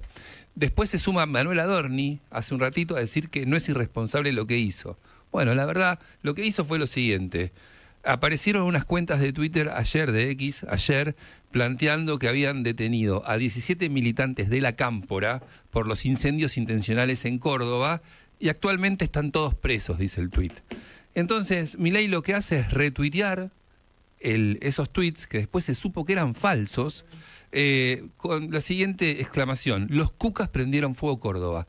Naturalmente, lo primero que lo que hicimos varios periodistas esta mañana es salir a preguntar si, bueno, por ahí tenía algo que ver, algún tipo de militancia, claro, si había alguien con alguna adherencia política vinculado a esto, y abiertamente, sin esquivar el bulto para nada, funcionarios del gobernador Jay Llora, que ayer estuvo con Milei, dijeron: mirá, no tenemos nada de eso. Tenemos 11 detenidos y no tenemos nada por los que han ido saliendo, y no tenemos nada. Bueno, no se puede dejar de decir, si el presidente reproduce fake news, instala un debate falso, está haciendo daño. El mismo presidente está haciendo tanto daño como el fuego, generando una controversia donde no debería haberla. Y lo más increíble de esto es que Adorni dice que no es irresponsable. Bueno, para nosotros sí lo es, para mí sí lo es. Y naturalmente, el Ministerio Público Fiscal y el ministro de Seguridad de la provincia salieron a negarlo. Fin del asunto, fin, como dicen los tweets del vocero, fin del asunto. El presidente retuitea fake news y genera despelotes que tenemos un montón, y que él también los tiene, y lamentamos que los tenga, porque nos gustaría que le fuera bien, pero él genera despelotes extras haciendo estas cosas. Por otro lado, ayer hizo un sobrevuelo vestido de guerrero, pero bueno, no bajó, hizo un sobrevuelo a la zona, con el gobernador, no bajó a la zona afectada, y parecía que estaba bien eso. Me parece que es un compromiso del mandatario darle la vuelta, de alguna manera acercarse a la catástrofe y darle apoyo a la gente que está poniendo el cuerpo y luchando contra las llamas. Está muy bien que el presidente vaya, no veo nada de malo. Está muy mal que replique mentiras, está muy mal, eso no lo puede hacer. Un presidente no tiene que hacer nadie. Cierro el tema, vamos al Pampita Gay. ¿Cómo nos gusta? Va creciendo el Pampita Gay. ¿No? Va creciendo. Va creciendo, cada vez hay más. Apareció un video particularmente que da cuenta de la situación de García Moritán. Durante 4 días, el video es uno solo, pero el dato es que durante 4 días seguidos, 19:30, estaba haciendo gimnasio en el Faena. Tirando 100 de pecho. ¿Vive en el Faena, Moritán? Bueno, ahí va. Siempre dije que estaban separados bajo el mismo techo. Ahora parece que Pampita le dijo: agarrás las cosas y te vas, como en la bifurcada, llévate el colchón, le dijo. Y fue a parar al departamento en el Faena. Y ahí empezamos a averiguar cositas, ¿no? ¿Quién tiene un departamento en el Faena? ¿Quién? Fernando Burlando. Ajá. Entonces se le pregunta a Fernando Burlando, que siempre te clava el visto. Esta vez contestó. Puso no. Entonces a todos nos llamó la atención diciendo: qué raro, si este nunca contesta, ¿por qué quiere decir que no? No está queriendo decir sí, pero no puede. Bueno, esas son especulaciones. Fernando Burlando va a ser el abogado de Pampita, porque ya se viene, atención con esto, se van a divorciar. O sea, la separación. No. Qué rápido. Qué rápido todo. ¿Se casaron rápido? No, pero digo, de la separación al divorcio. Es rápido, hay ¿no? tiempo. ¿Viste? O sea, ¿cuál es el apuro?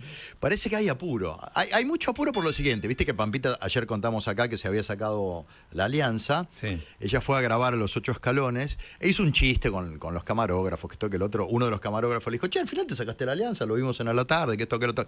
¿Viste cómo soy yo? Cada 4 o 5 años cambio de marido, dijo. Se lo tomó como graciosamente. Sí, Está bien. pero lo tapó con los diarios. Obvio. Sí. Lo tapó con- no, Out. lo tapó con- Era la salida.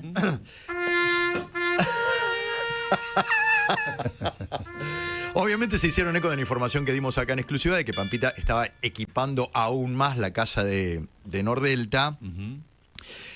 Eso le hizo un poco de ruido a Pampita con el tema de la separación de bienes. Porque claro, ella teme de que García Moritán diga, bueno, ahora que hay que repartir todo, vamos con una partecita, aunque sea de lo que me toca a Nordelta. Lo de Nordelta no es así. Nordelta es una casa que fue haciendo Pampita. Inclusive, lo comentamos acá, tenía crédito hipotecario Pampita cuando empieza a comprar esa casa. Después lo canceló. ¿Entendés? Pero bueno, esa es una casa valuada en $10.7 millones. ¿Quién pudiera cancelar el crédito? ¿Quién pudiera, Me sentí Gonzalo? tocado con ese comentario. Canceló el crédito. Es el día que te llame Rolo, los dos viejitos, y te diga, Rolo, cancele el crédito. ¿Qué decís, Gonza? Espera que subo el audífono. No te puedo creer, ¿cuánto te falta? Qué lindo que son. ¿Los dos tienen crédito? Sí. Crédito a 30 años. Que A 30. haces el cálculo. Uy, está muerto. Lo agarramos en el mismo momento. Qué lindos que son. Bueno, Bueno, pero eso le genera un ruido a Pampita. ¿Por qué? Porque ahora se empieza a auditar o escudriñar la fortuna de Pampita también. Entonces, a ver, Pampita, ¿cómo llegaste a una casa de 2.7 palos verdes en Nordelta? Tuya, ¿entendés? Bueno, evidentemente ella... Si Cleriche tiene $600.000. Bueno, pero ahí, Sin me encantó. explicación, ¿Pero qué explicó Rolo? ¿Esos $600.000 están todo en blanco? no. Ah. Pero Pampita es toda. Bueno, ahí va. Tomó un Real. crédito. Ahí va. Entonces, bueno, un pero por crédito. ejemplo, Pampita te tiene que hacer una campaña de 3 stories, 3. Sí. sí, $15.000. ¿Entendés? Wow. Quien pudiera. ¿Quién pudiera, Claro. no? sí. Pero hay marcas generalmente, no es que te dice, hola, ¿qué tal? Dame la factura, ¿se entiende? Entonces Sí. por ahí, claro, che, mirá, vení acá, hace una fotito contra este banner que dice Aire Digital Streaming, ¿entendés? La usamos un año, tomá, ¿entendés? Entonces, bueno, ahora Pampita dice, pero pará, ¿van a mirar cómo terminé pagando la casa? Bueno, evidentemente todo eso le genera una inquietud a Pampita y quiere llegar a un arreglo con García Moritán. Vamos a la parte política de García Moritán. Claro, no Dale. entiendo cómo esto lo arrastra políticamente a Moritán. Sí, a pleno, sí. Lo arrastra a pleno. No, esas balas le entraron. A ver, el gran activo que tenía García Moritán, justamente, era que tenía pegada la imagen de Pampita. Claro, claro. De hecho, su ascenso político Sí, arranca con Pampita. claro. Era nada, era el hijo de un canciller de Néstor, era la nada misma era. Después creció, que esto que el otro se hizo Republicanos Unidos con Santoro. Salió a la entraron- calle, creó un perfil digital bastante... Claro, hacía payasada, viste que se paraba delante del edificio que está Evita, Sí. decía, tienen este edificio abajo, cuando la gente lo miraba y decía, ¿qué hace este payaso? Sí. O se agarraba con Bodart y le decía, vos sos un ñoqui, y ahora se enoja la gente con él porque tiene Ah, 384 sí, contratos. Sí. No, bueno, después terminó cerrando un acuerdo con el espacio de Horacio Rodríguez Larreta. Sí, claro. Fue de Halcón a Paloma. Claro. Bueno, Horacio estaba juntando voluntades. ¿Qué pasó ahí? Evidentemente, mandamos un notero, mirá cómo es esto. En La Plata mandamos un notero a buscarlo en Parque Patricios, que es la sede del Ministerio de Desarrollo Claro. Económico. Salía la gente. Una persona le dice, ¿para qué estás acá? No, venimos a buscar a García Moritán. Pero no te dijeron que no viene nunca acá. Digo, Es que Una trabajadora de ahí, ¿eh? Ay, buen testimonio. Gran testimonio. Testimonio de Al aire salió ese testimonio. No, ese no salió al aire. Ese no Este salió no, al no aire. consigue nada. No. Agarro al pibe y sale un empleado. Claro, ¿viste? Ese no sale. Bueno. Parece que cuando hacían las reuniones del Gabinete Económico en Plaza de Mayo también, porque eso es una subdependencia del Gabinete Económico, tampoco iba. Bueno, nada. No tiene la agenda oficial activada. Con esto te lo cierro. Parece que lo siguiente es, le dijeron, che, mirá, no lo vamos a echar porque infiel. O sea, no se echa una persona por infiel, ¿entendés? Que nada, es Claro. un problema acá, es un problema en su vida privada, o sea, Personal. es un problema personal, no se lo echa por infiel. Pero, digamos, si pone la renuncia a disposición, me parece que le dijeron esto que decían en Ocupas, a ver. Anda máquina, no, nadie te detiene. Anda máquina, nadie te Qué grande detiene, ¿no? el pollo, qué grande el pollo. Anda máquina, no, nadie te detiene. Anda máquina, nadie te detiene. No te vamos a mandar el telegrama, pero si te querés ir yendo, ¿qué le dice? Se me la había olvidado. El pollo. ¿Qué le dice? Pasar hoy. Anda máquina. no, nadie te detiene. Qué excelente Así le van a el decir. pollo, qué excelente. Ahí, insisto, está resistiendo con aguante porque ya se quedó sin Pampita. Imagínate si encima se queda sin el sillón del ministerio al que está agarrado.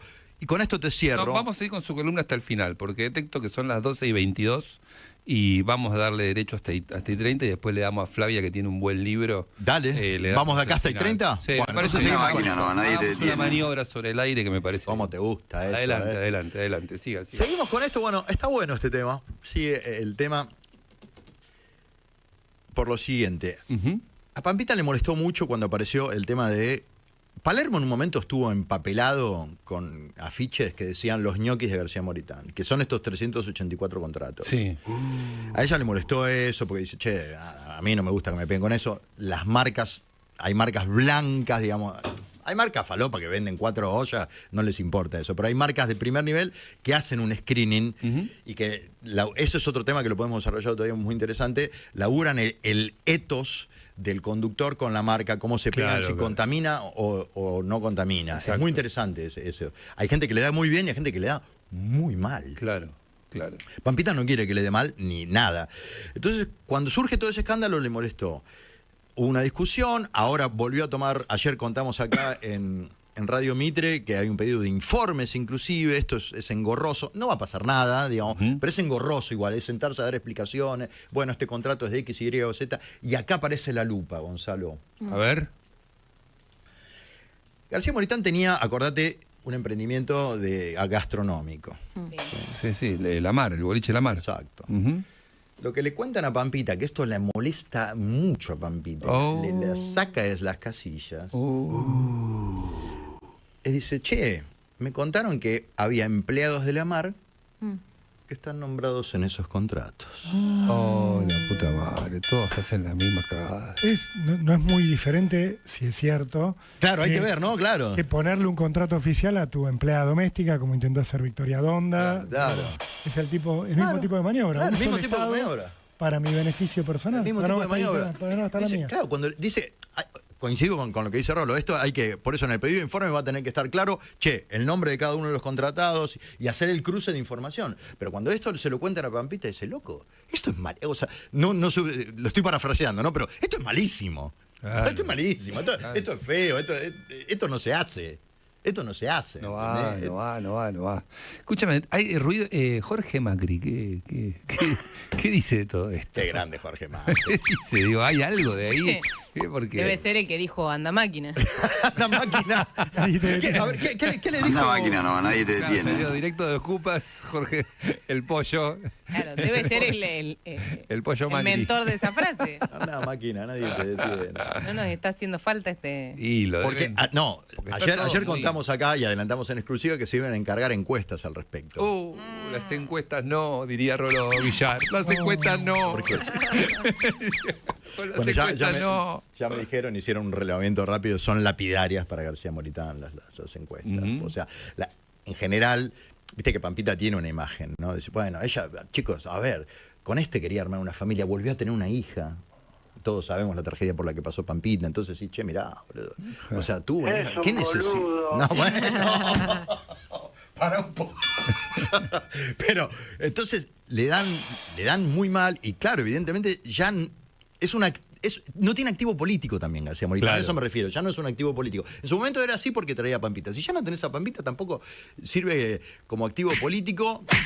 Tampoco, evidentemente, estaba a cargo de la gestión del Ministerio de Desarrollo Económico, donde ha sido muy criticado. O sea que inclusive. él empezó con todo, como ministro, cuando arrancó. Esto, insisto, con lo de la reputación digital, porque él aprovechó mucho las redes sociales Sí. y se mostraba mucho andando por los, no sé, el centro metropolitano, dice él, mostrando los emprendimientos, los emprendedores porteños. se puso la camiseta, parecía como, bueno, soy una renovación, pero al final parece le duró que... poco.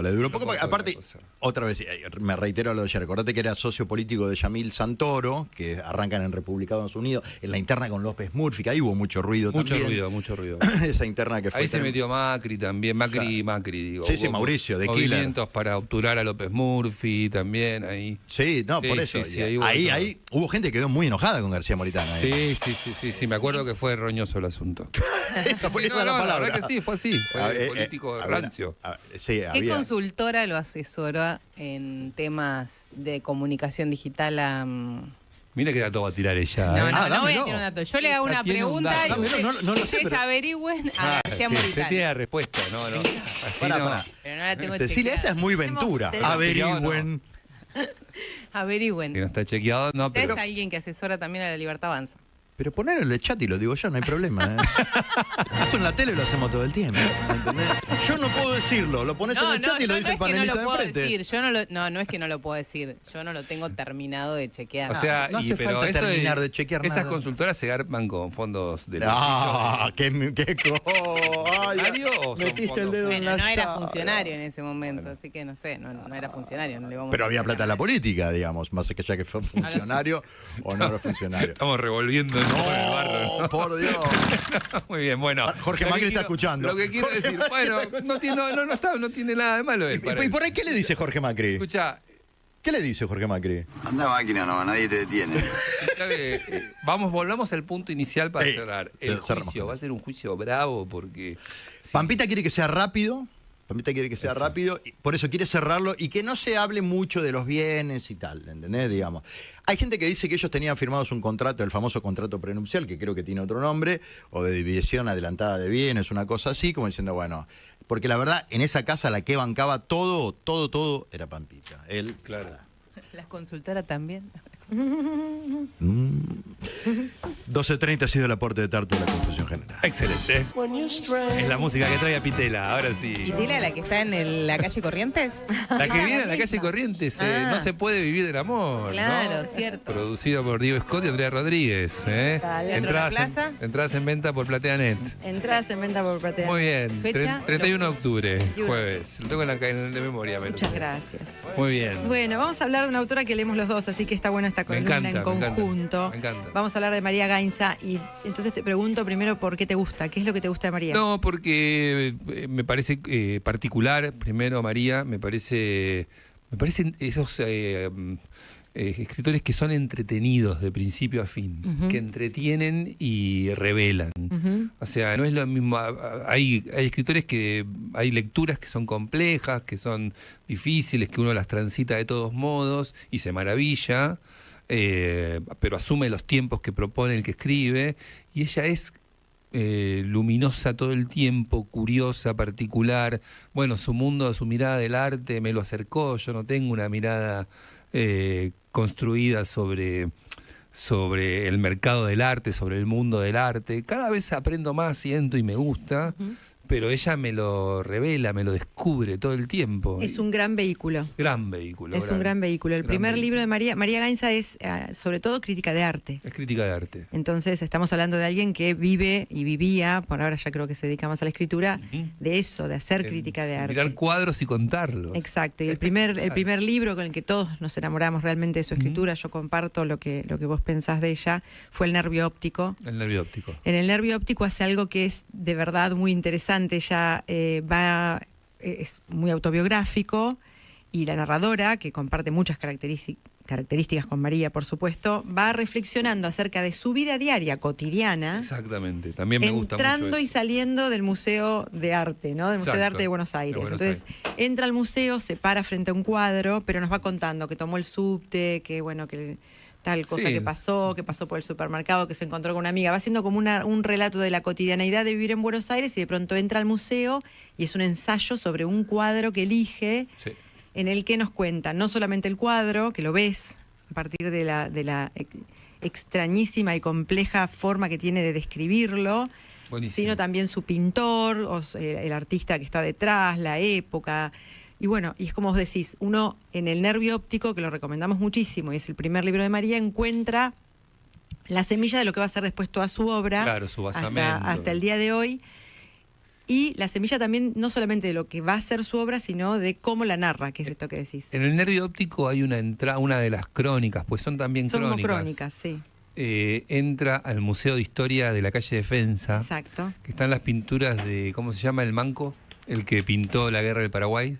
Los Sí, chiquitos. sí. Cándido López. López. Cándido López. Sí. Cándido López. Y es maravillosa esa crónica también. Es maravillosa esa crónica. Y Sí. después publica en el 2018 La Luz Negra. A mí, esta sí, es una novela. Buenísimo. Más allá del Nervio Óptico, es como vos decís, son crónicas, entradas que las puedes leer casi en cualquier orden, aunque tienen un hilo conductor, no importa el orden, ya en La Luz Negra se mete una novela. De aventuras. Que es, claro, como detectivesca y de falsificadores. aventuras. Claro. Y cuenta la historia de los falsificadores. Exacto, Digamos, hay una, ¿cómo se llamaba? Enriqueta Macedo, que es esta falsificadora legendaria, y el protagonista que es una mujer que taza arte, se obsesiona. Los tasadores del Banco Ciudad. Los tasadores del Banco Ciudad. Parece que tienen un ojo fenomenal. Para darse cuenta cuando algo es así, pero tiene esta vuelta de tuerca que es muy interesante, que no solamente habla de los falsificadores y el mundo del arte, la autenticidad, el fraude, cuando compramos de buena fe algo y nos engañan. ¿Recuerdan el caso cuando Jorge Pobre había comprado ese cuadro que no era verdadero?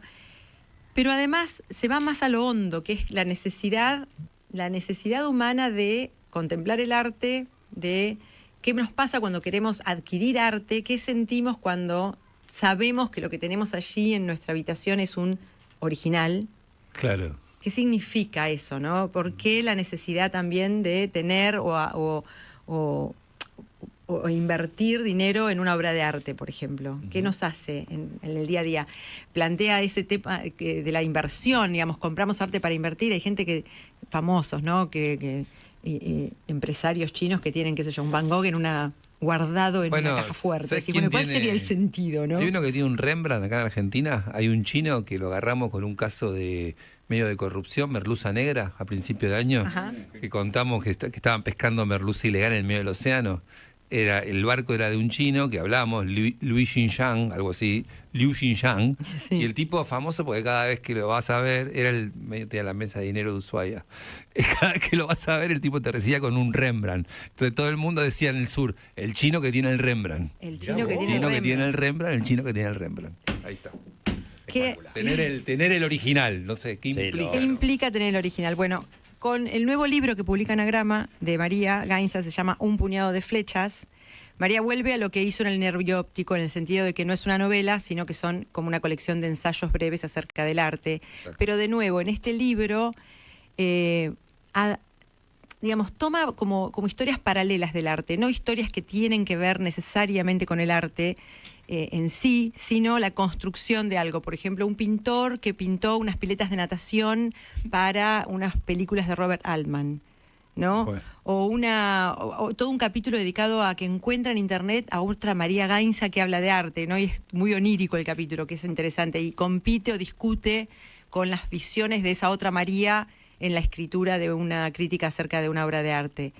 Decíamos fuera del aire que el primer capítulo, digamos, el primer ensayo ya vale la pena en sí mismo, porque Un puñado de flechas ella lo toma de una conversación que tiene con Francis Ford Coppola. Impactante. Es buenísimo el primer capítulo. Solo el primer capítulo vale la pena el libro. Buenísimo, contalo, Fla, buenísimo. Porque ella la llaman, está Francis Ford Coppola, que se compró una casa en Palermo para venir a filmar una película. Sí.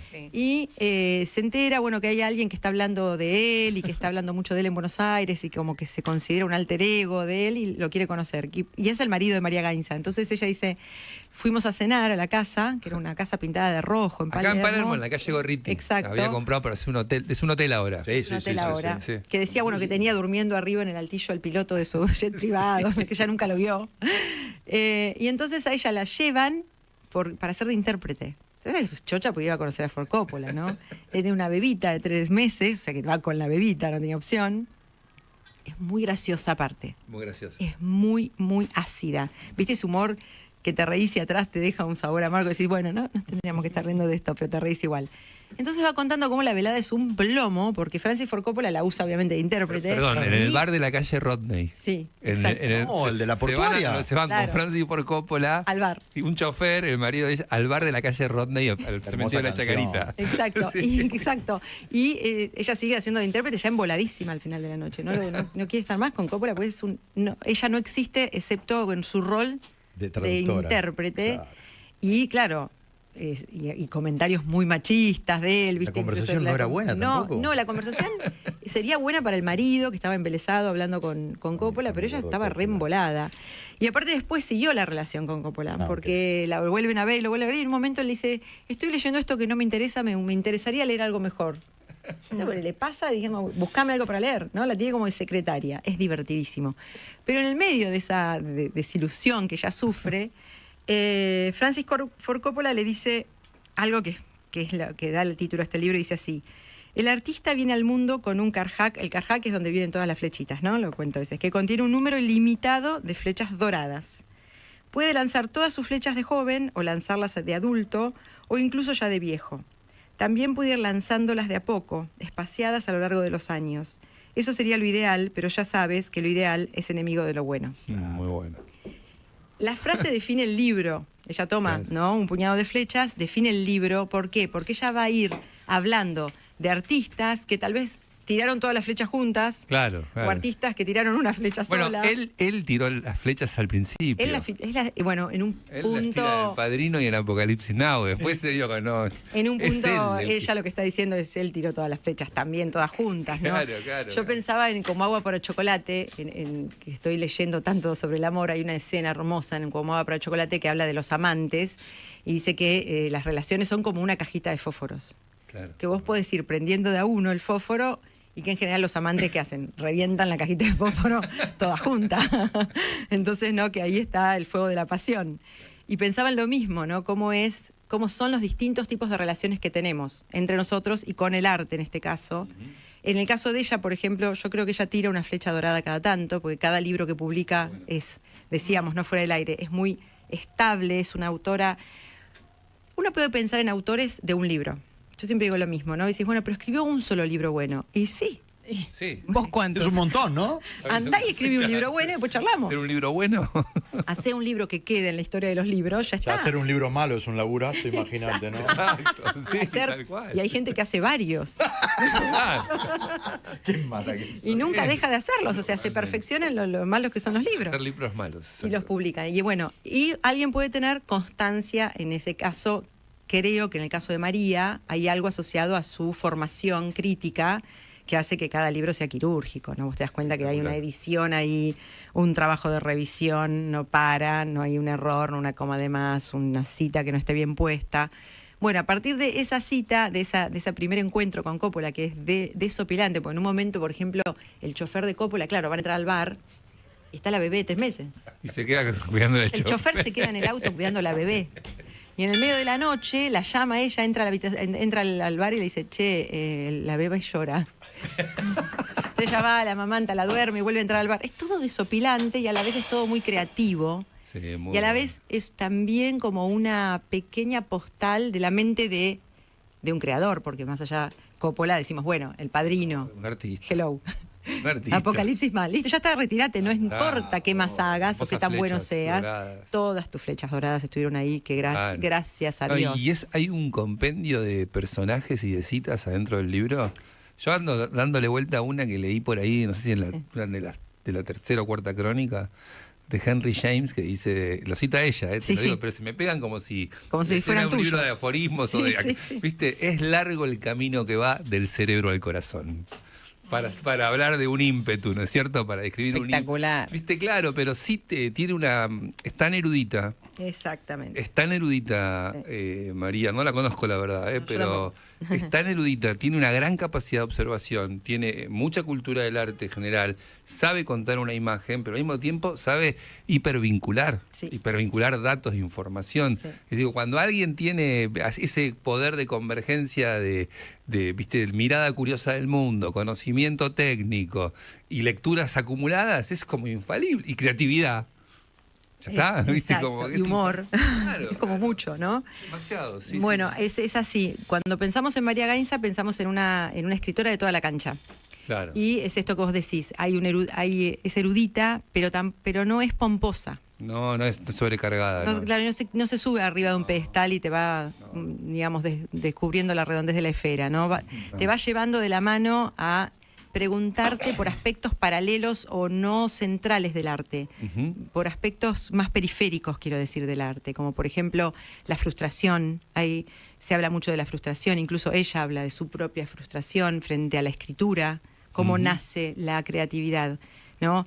King, en su libro Mientras escribo, dice: a la creatividad hay que ayudarla. Yo me siento todas las mañanas de hace 60 años, Dale, de 8 claro. a 1 de la tarde a escribir. O sea, Claro, genial, yo hago pero... flexiones de brazo todos los días. Exacto, y me siento en un escritorio en el sótano, y me siento en una silla incómoda, y no tengo ninguna conexión al exterior mientras escribo, y soy casi como un monje para escribir. Entonces, en ese sentido, también ella da cuenta de la complejidad del proceso creativo en este libro, Claro. ¿no? Porque incluso cuando habla de Coppola, y hay un dejo de desilusión, no deja de ver que ahí está frente al dueño de las flechas doradas Claro. del cine. Sí, siempre está Como un frente a- reconocimiento de eso, ¿no?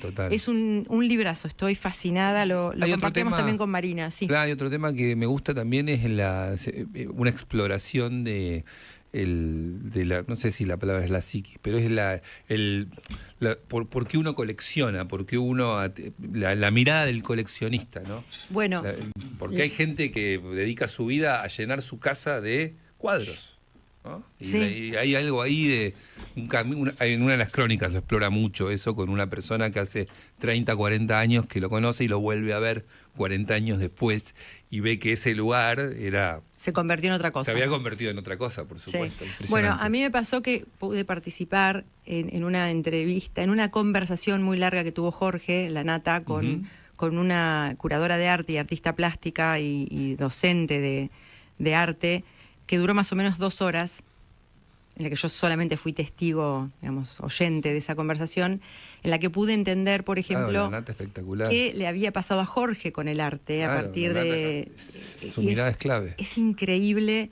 las decisiones que tomó. O sea, es increíble que haya empezado a coleccionar arte. Nosotros Claro. lo conocemos muchos de nosotros mucho antes de que coleccionara arte o que Totalmente. mirara el arte. De antes, sí. Y de pronto se convirtió en un coleccionista de arte muy riguroso.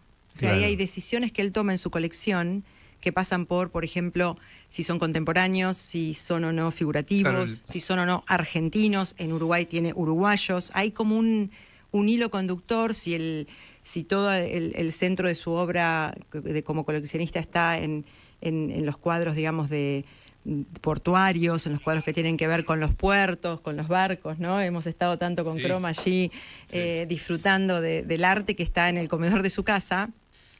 Y ahí me gustó mucho asistir a cuando él empezó a mirar con ojos de coleccionista el arte, Buenísimo lo que contás. ¿no? Y cómo se le fue formateando su cabeza a partir de una cantidad de lecturas Sí.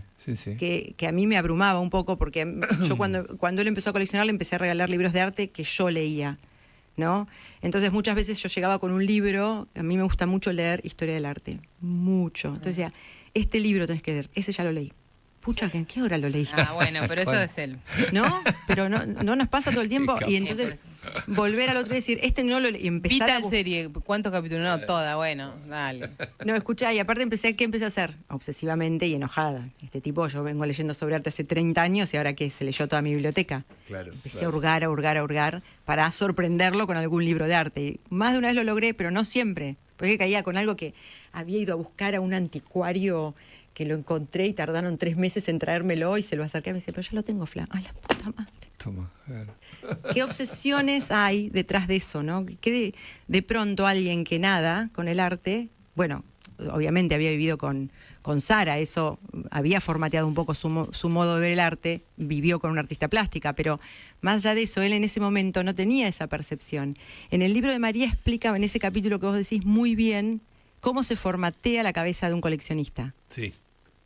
No solamente de arte, No, de La lo idea que de sea. coleccionar. La idea de coleccionar es más amplio. Es Sí, más sí, amplio, sí, porque sí, si volvemos sí. a Jorge, su colección de relojes, su colección de relojes de arena, por ejemplo, no es que es alguien, ya tenía su forma de coleccionista.